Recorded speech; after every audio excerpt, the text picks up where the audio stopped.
Chapter 6: How Riches Come to You. When I say that you do not have to drive sharp bargains, I do not mean that you do not have to drive any bargains at all, or that you are above the necessity of having any dealings with your fellow men. I mean that you will not need to deal with them unfairly. You do not have to get something for nothing. But you can give to every man more than you take from him.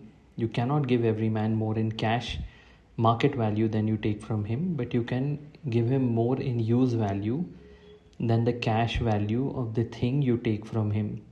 The paper, ink, and other materials in this book may not be worth the money you paid for, but if the ideas suggested by it bring you thousands of dollars, you have not been wronged by those who sold it to you.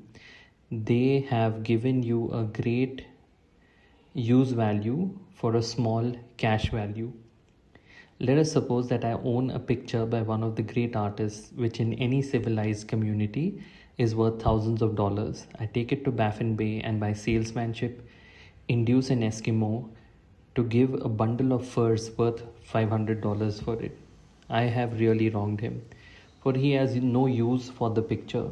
It has no use value to him. It will not add to his life. But suppose I give him a gun worth $50 for his furs. Then he has made a good bargain. He has use for the gun.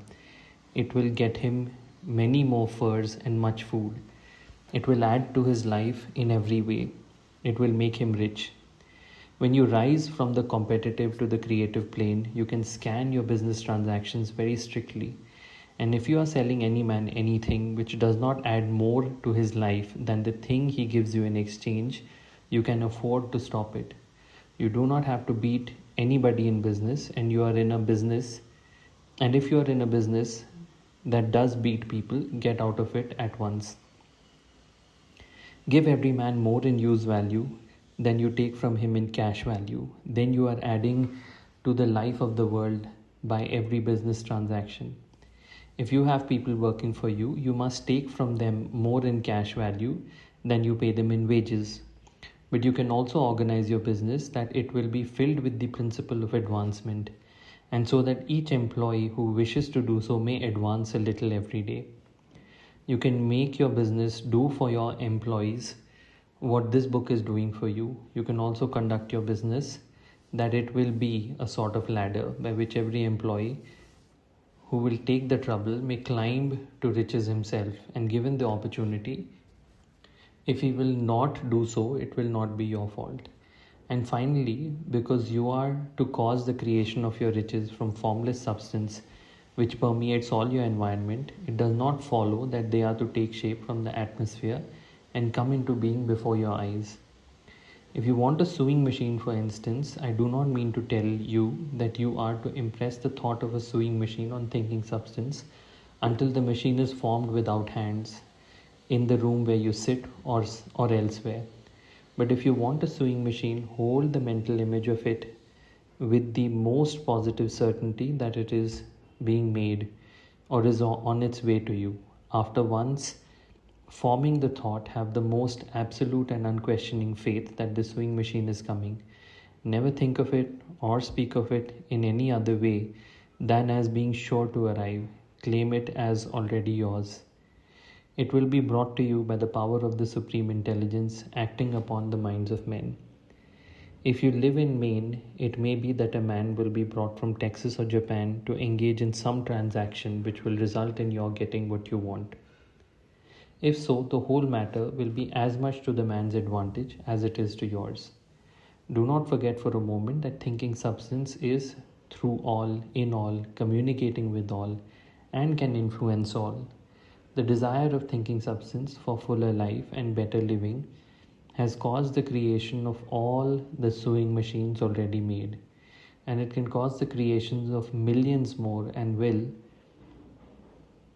whenever men set it in motion by desire and faith and by acting in a certain way. You can certainly have a sewing machine in your house, and it is just as certain that you can have any other thing or things which you want and which you will use for the advancement of your own life and the lives of others. You need not hesitate about asking largely, for it is your Father's pleasure to give you the kingdom, said Jesus. Original substance wants to live all that is possible in you and wants you to have all that you can or will use for the living of the most abundant life. If you fix upon your consciousness the fact that the desire you feel for possession of riches is one with the desire of omnipotence for more complete expression, your faith becomes invincible. Once I saw a little boy sitting at a piano, vainly trying to bring harmony out of the keys, and I saw that he was grieved and provoked by his inability to play real music. I asked him the cause of his vexation, and he answered, "I can feel the music in me, but I can't make my hands go right." The music in him was the urge of original substance containing all the possibilities of all life. All that there is to music was seeking expression through the child. God, the one substance, is trying to live and do and enjoy things through humanity. He is saying, I want hands to build wonderful structures, to play divine harmonies, to paint glorious pictures.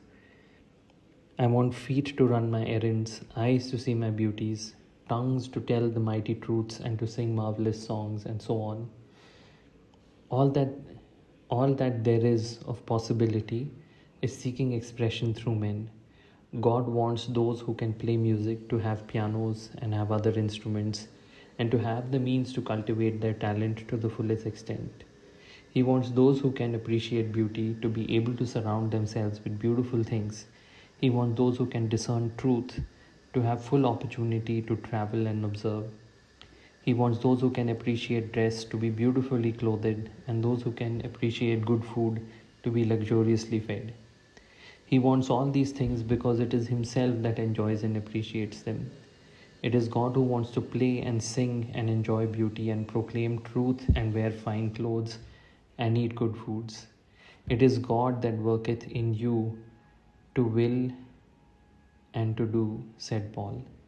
The desire you feel for riches is the infinite seeking to express Himself in you as He sought to find expression in the little boy at the piano. So you need not hesitate to ask largely. Your part is to focalize and express the desires of God.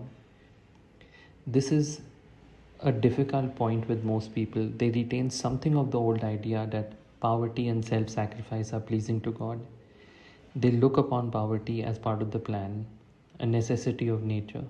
They have the idea that God has finished His work and made all that He can make, and that the majority of men must stay poor because there is not enough to go around. They hold to so much of this erroneous thought that they feel ashamed to ask for wealth. They try not to want more than a very modest competence, just enough to make them fairly comfortable. I recall now the case of one student who was told that he must get in his mind a clear picture of the things he desired, so that the creative thought of them might be impressed on formless substance. He was a very poor man living in a rented house and having only what he earned from day to day, and he could not grasp the fact that all wealth was his. So, after thinking the matter over, he decided that he might reasonably ask for a new rug for the floor of his best room and an anthracite coal stove to heat the house during the cold weather.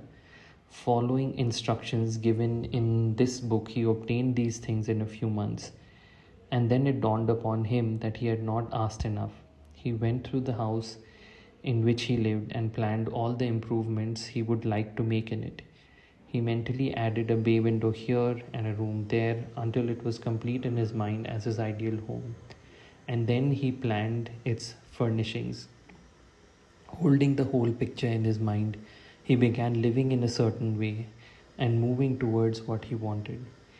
And he owns the house now and is rebuilding it after the form of his mental image. And now, with still larger faith, he is going on to far greater things.